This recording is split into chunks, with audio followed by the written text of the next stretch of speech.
அனைவருக்கும் அன்பு வணக்கம்.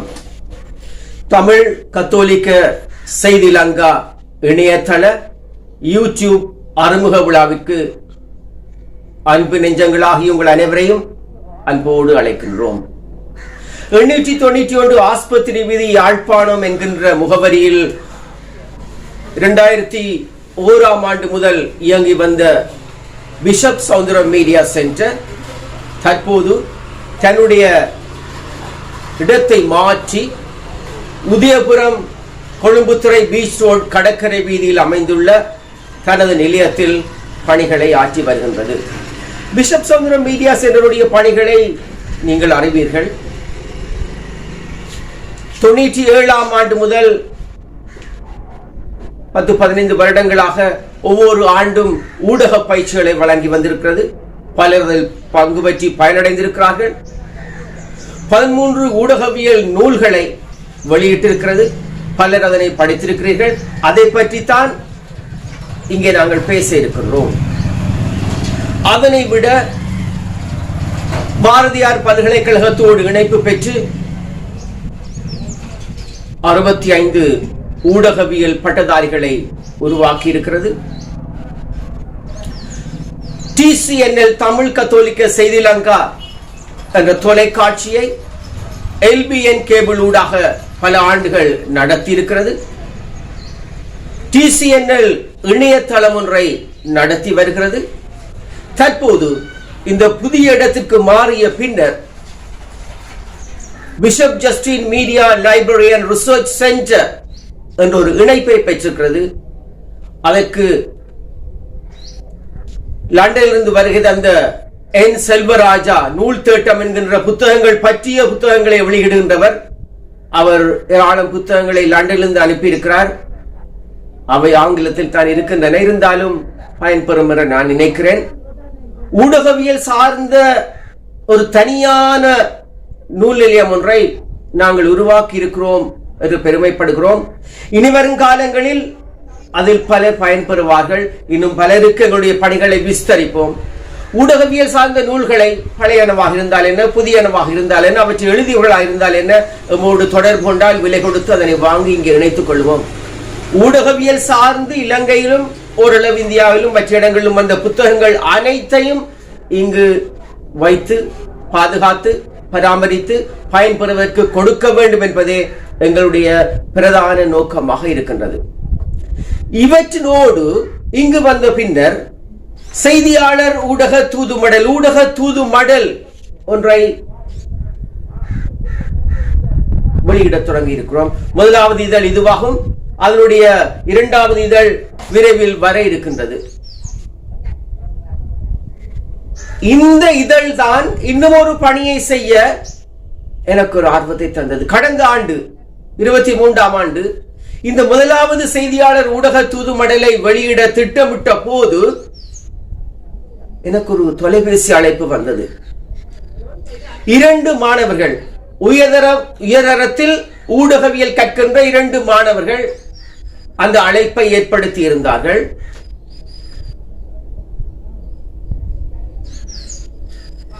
ஆசிரியர் தலையங்கம் ஒரு அறிமுகம் என்ற ஒரு புத்தகம் எழுதியிருக்கிறீர்கள்.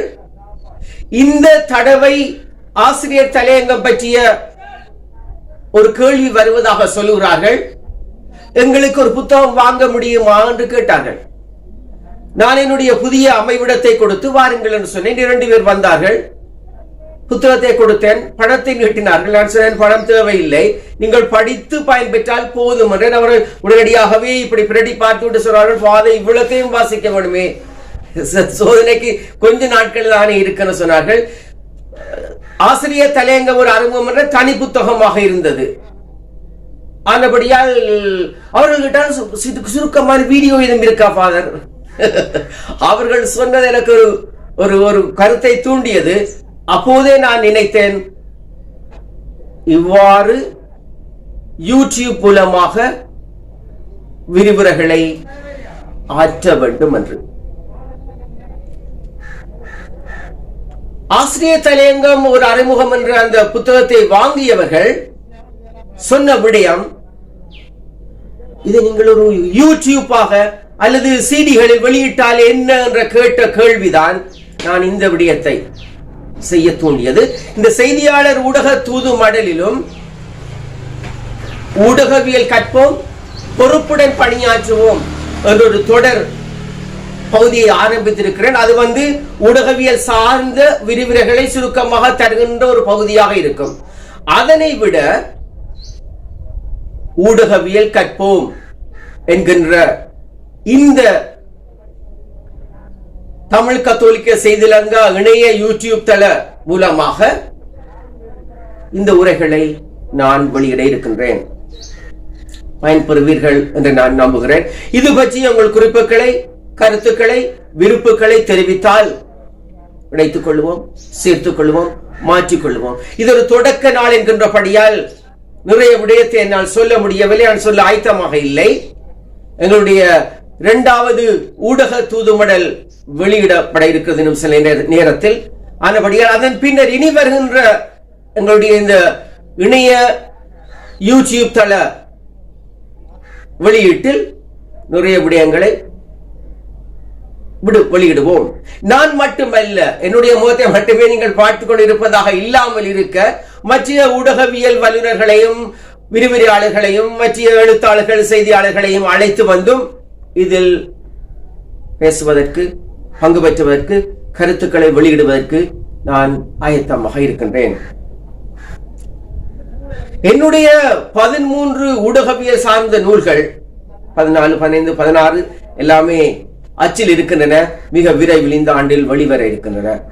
இது ஒரு பணியை செய்ய வேண்டும், ஒரு பங்களிப்பை செய்ய வேண்டும், யாரோ அதனால் பயன்பெற வேண்டும் என்ற எண்ணத்தில் நான் இதனை செய்திருக்கிறேன். எனக்கு மிகவும் மகிழ்ச்சியான ஒரு விடயம் என்னவென்றால், நான் போன இடங்களில், பார்த்த இடங்களில் கதைத்த செய்தியாளர்கள் எல்லோரும் சொன்ன விடயம், உங்களுடைய புத்தகத்தை பார்த்திருக்கிறேன், படித்திருக்கிறேன், வாசித்திருக்கிறேன் என்பதாகும். பல நூலிலங்களில் கொடுத்திருக்கிறேன். OLR ஆலயத்துக்கு அருகில் அமைந்திருக்கிற தொடர்பக லைப்ரரியில் என்னுடைய எல்லா நூல்களும் உள்ளன. யாழ்ப்பாண பல்கலைக்கழகத்தில் உள்ளன. எல்லாம் இருக்கோ தெரியவில்லை. பேராசிரியர் ரகுராம் அவர்கள் என்னுடைய புத்தகங்களை வாங்கி தன்னுடைய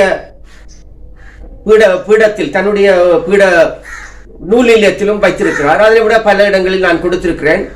இப்போது இந்த ஊடக விரிவுரைகளை யாழ்ப்பாண பல்கலைக்கழகத்தில் வருகை விரிவுரையாளராக, இலங்கை திறந்த பல்கலைக்கழகத்தில் வருகை விரிவுரையாளராக, வவுனியா பல்கலைக்கழகத்தில் ஊடக விரிவுரையாளராக பணியாற்றி கொண்டு வருகின்றேன்.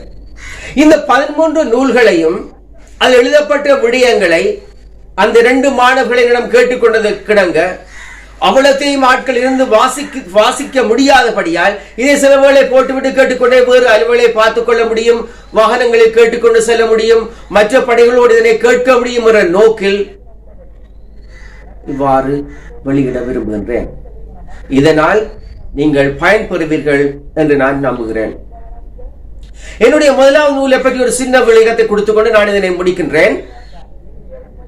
பத்திரிகைகளுக்கு ஒரு அனுபவம் என்ற முதலாவது புத்தகத்தை வெளியிட்டேன் 2001ஆம் ஆண்டு. நான் பாதுகாவலன் ஆசிரியராகவும் புனித வளன் கத்தோலிக்க அச்சக முகாமையாளராகவும் இருந்த காலத்தில் அது வெளியிடப்பட்டது. மூத்த உடவியலாளர் வித்யாதரன் அந்த நூலை வெளியிட்டு வைத்தார். அந்த நூல் 100 ரூபாய் மட்டும்தான் நான் போட்டிருந்தேன். பணம் சேகரிக்கிற நோக்கம் எனக்கு இல்லை. என்னுடைய ஒரு புத்தகங்களும் 500 ரூபாய்க்கு மேல் நான் கொடுக்கவில்லை. 100 ரூபாய்க்கு நான் கொடுத்திருந்தேன். அந்த நூல் தந்த அந்த ஆர்வம், அந்த நூலுக்கு கிடைத்த 2 விருதுகள் என்னை மேலும் செய்ய வேண்டும் என்று தூண்டியது. இப்போ அண்மையில் ஒரு பிரபலியமான வெளியீட்டாளர்களோடு தொடர்பு கொண்டு அந்த முதலாவது நூலை நாங்கள் வெளியிட போகிறோம் என்று கேட்டார்கள். நான் சொன்னேன், இல்லை, அந்த நூல் இன்னும் விரிவு செய்யப்பட வேண்டும், திருத்தப்பட வேண்டும், பல விடயங்கள் இணைக்கப்பட வேண்டும், தேவையற்ற சில விடயங்களுடைய காலத்துக்கு ஏற்ற விதமாக ஆற்றப்பட வேண்டும் என்று நான் சொல்லி மறுத்திருந்தேன். அதன் பின்னர் அவர் என்னோடு 2வது தடவை கதைத்த போது, நாங்கள் இதனை சிறப்பான விதமாக வெளியிடுவோம், ஒரு புத்தகம் 3000 ரூபாய் கிட்ட வரும் என்று சொன்னார். 3000 ரூபாய்க்கு புத்தகங்கள் வாங்க முடியாது, விலைகள் ஏறிவிட்டது என்பது எனக்கு தெரியும். ஆனாலும் 3000 ரூபாய்க்கு ஒரு புத்தகத்தை ஒரு ஆள் வாங்க முடியாது. நான் சொன்னேன், வேண்டாம், வேண்டாம். அவர் சொன்னார் 100 புத்தகங்கள் உங்களுக்கு தருவோம், மிச்ச புத்தகங்களை நாங்கள் விற்போம், காப்புரிமையை நீங்கள் வைத்துக் கொள்வீர்கள், தேவை என்றால் 2வது முறை அடிப்போம், அது நல்ல புத்தகம் என்று சொன்னார். நான் அதை விட இப்போ 15 புத்தகங்களுக்கிட்ட 13க்கும் மேற்பட்ட புத்தகங்களை வெளியிட்டுள்ளேன், 15க்கும் மேற்பட்ட புத்தகங்கள் கைவசம் உள்ளன, அச்சில் உள்ளன என்று சொன்னேன். அவருடைய தன்னுடைய கருத்தில் பின்னணியில் தானே பேச அவர் சொன்னார், இன்றைய விலை அதுதான். நான் சொன்னேன் வேண்டாம் வேண்டாம், நான் அந்த புத்தகத்தை வெளியிடுவேன், நான் வெளியிடுவேன். ஆக கூடினார் ஒரு 500 ரூபாய் தான் போடுவேன் ஒரு புத்தகத்துடைய விலையாக. ஏனென்றால் அதற்கு அதிகமாக புத்தகங்கள் வெளியேறிவிட்டன, பொருட்கள் வெளியேறிவிட்டன, அச்சு வெளியேறிவிட்டது, எல்லாம் எனக்கு தெரியும். இருந்தாலும் நாங்கள் கவனிக்க வேண்டிய சில விடயங்கள் இருக்கு. படிக்கின்ற மாணவர்களுக்கு, என்னோடு தொடர்பு கொண்ட ஊடகவியலாளர்களோ மாணவர்களோ ஊடகவியலை பற்றி பேசினால் என்னுடைய புத்தகங்களை பற்றி நான் சொல்வதுண்டு. என்னுடைய உள்ள புத்தகங்கள் சிலவற்றை ஒன்றை கொடுப்பதும் உண்டு. ஏனென்றால் படித்து பயன்பெற வேண்டும் என்ற நோக்கோடு, ஆனபடியால் படித்து பயன்பெற வேண்டும் என்ற நோக்கோடு தான் அந்த முதலாவது புத்தகத்தை 100 ரூபாய்க்கு மேல் நான் போட ஒத்து வரவில்லை. அதை மீள்பதிப்பு செய்து, திருத்திய மீள்பதிப்பு செய்து சில விடயங்களை இணைத்து வெளியிடும் போதும் அவ்வளவு அதிக பணத்தை போடுற நோக்கம் எனக்கு இல்லை. இந்த விரிவுரையும் ஊடகவியல் கற்போம் என்கின்ற தலைப்பிலே தான் அமைந்திருக்கும். இந்த ஊடகவியலை பலரும் படித்து கேட்டு பயன்பெற வேண்டும் என்பது நோக்கமாக இருக்கிறது. ஊடகவியல் கற்போம் என்கின்ற இந்த தொடர் விரிவுரையானது வாரத்துக்கு வாரம் வெளியிடப்படலாம், அதை விட அதிகமாகவும் வெளியிடப்படலாம். என்னுடைய இந்த 15-16 நூல்களுடைய சுருக்கமான விளக்கமான தெளிவான விரிவுரையாக இந்த ஊடகவியல் கற்போம் என்கின்ற இந்த பகுதி அமையும். என்னுடைய ஒவ்வொரு நூலையும் எடுத்து அதில் உள்ள விடயங்கள் என்ன, அது முக்கியமான விடயங்கள் என்ன என்பதை நான் இங்கு விரிவுரையாக ஆற்றிக்கொண்டே இருப்பேன். விருப்பமானவர்கள் கேட்கலாம். யாராவது தேவை என்றால் தொடர்பு கொண்டால் அதனை நான் இணைப்பாக மின்னஞ்சல் மூலமாக கொடுக்கவும் ஆயத்தமாக இருக்கிறேன். என்னுடைய இணையதளத்தில் அது வெளியாகும், யூடியூப் தளத்தில் அது வெளியாகும், பொதுவான யூடியூப் தளத்திலும் அது வெளியிடப்படும். அதனால் நீங்கள் பயன்பெற முடியும் என நான் நம்புகிறேன். எங்களுடைய bishop Soundaram media centre, bishop Justin media library and research centre உடைய இணைப்பாளராக பணியாற்றுகின்ற செய்தியாளர் மரிதாஸ் நியூட்டன் அவர்கள் இதனை பதிவு செய்வதற்கு உதவி செய்திருக்கிறார். எங்களோடு சேர்ந்த பல பணிகளில் அவர் பணியாற்றி வருகிறார். எங்களுடைய ஊடக தூதுமடல் வெளியீட்டிலும் அவருடைய பணி காத்திரமாக இருக்கிறது. அவருக்கும் இந்த வழியில் அன்பான நன்றிகளை தெரிவித்துக் கொள்கிறேன். அன்பு நெஞ்சங்களே, ஏதாவது ஒரு விடயம் பற்றி நான் பேச வேண்டும் ஊடகவியல் சார்ந்து என்று நீங்கள் நினைத்தால், அல்லது இது முக்கியமானது என்று தெரிவித்தால், அவற்றை பற்றி என்னால் விரிவுரையாற்ற முடியும். என்னால் விரிவுரையாற்ற முடியாவிட்டால் தகுதி வாய்ந்தவர்களையும் அழைத்து வந்து விரிவுரைகளை தர முடியும். நான் மட்டுமல்ல, என்னுடைய முகத்தை நடுக்க நீங்கள் பார்த்துக் கொண்டிருக்க வேண்டும் என்பது அல்ல. இனிவரும் அடுத்தடுத்த இதழ்களில் நாங்கள் இதனுடைய பின்னணிகளையும் தருகின்ற விடயங்களையும் மாற்றி ஒரடியாகவே என்னுடைய முகத்தை பார்த்துக் கொண்டிருக்காமல் பல தரப்பட்ட விடயங்களை இணைக்கின்ற விதமாக தர நாங்கள் முயற்சி செய்வோம். அதன் வழி நீங்கள் சிறப்பாக பயன்பட முடியும் என எதிர்பார்க்கிறேன். அன்போடு நன்றிகளை தெரிவிக்கிறேன். சந்திப்போம் அன்பு நெஞ்சங்களே.